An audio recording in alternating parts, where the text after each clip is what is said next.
having come to Christ not too many years before coming to understand the doctrines of salvation and Scripture, my doctrine of God, the doctrine of God that I've been taught, was a God that did things a certain way and not another way.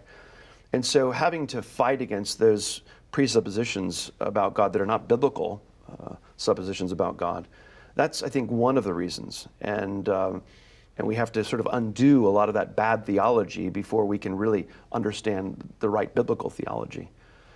I think for many Christians, and there are even some that I know who really still struggle with the doctrines of grace, and in part because I think they're struggling with them academically and exegetically.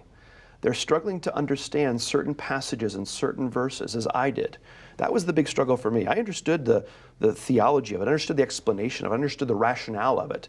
But as a Greek and Hebrew student and a theology student at the time, 25 years ago, I was studying certain passages saying, now this passage doesn't seem to line up with this passage. And so it really took a right understanding of hermeneutics, of a right method of interpretation, to help me see how all of Scripture fit together and how one passage of Scripture interpreted another passage of Scripture.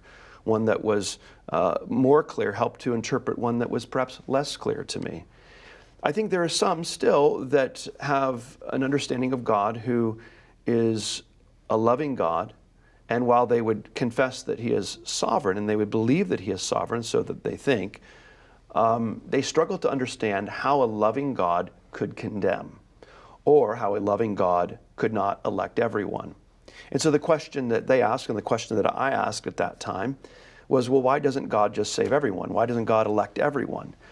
And while that's a fair question, it's really not an appropriately biblical question, because if we understand the fall of man, if we understand that we are at enmity with God, that we are in opposition to Him, that we ran from Him, that we hid from Him, that when He came down and took on flesh, that we killed Him, it's only when we grasp that we are all deserving of hell and death, that we can really begin to ask the more appropriate biblical question as to why does God save anyone? Why does God elect anybody?